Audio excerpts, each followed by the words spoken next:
একটা জনমানুষের বিরুদ্ধে একটা শত্রু সরকার।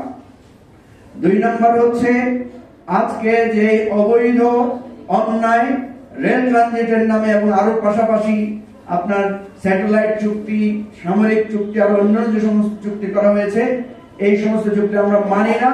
এই সমস্ত চুক্তিকে আমরা প্রত্যাখ্যান করছি এবং এই চুক্তির বাতিলের জন্য আজ হোক কাল হোক সবাই মিলে আমরা রাজপথে আসবো। আমরা এইভাবে ঘরে বসে আলাদা আলাদা সমাবেশ করবো না, একসাথে করবেন ইনশাআল্লাহ, সময় আসতেছে। দ্বিতীয় হচ্ছে কোটার নামে আজকে যে বৈষম্য চালু করা হচ্ছে, আমি আগেও বলেছি আজকেও বলছি, যদি পাকিস্তানি ওই বৈষম্যমূলক কোটা বাংলাদেশে ফিরে আসে তাহলে আবার 69 এবং 71 ফিরে আসবে এবং 71-এর যে যুদ্ধ আমরা করতে পারি নাই আমরা ছোটরা, ইনশাআল্লাহ এবার আমরা সামনের কাতারে থেকে যুদ্ধ করবো, এই কথা জানিয়ে দিলাম। প্রিয় ভাই বন্ধুগণ, সর্বশেষ দাবি হচ্ছে এই সমস্ত লুটেরা চোর বাটপারদেরকে ধরতে হবে এবং এদের কাছ থেকে আদায় উদ্ধার করে আমার দেশের গরিব মেহনতি মানুষের কাছে বিলিয়ে দিতে হবে।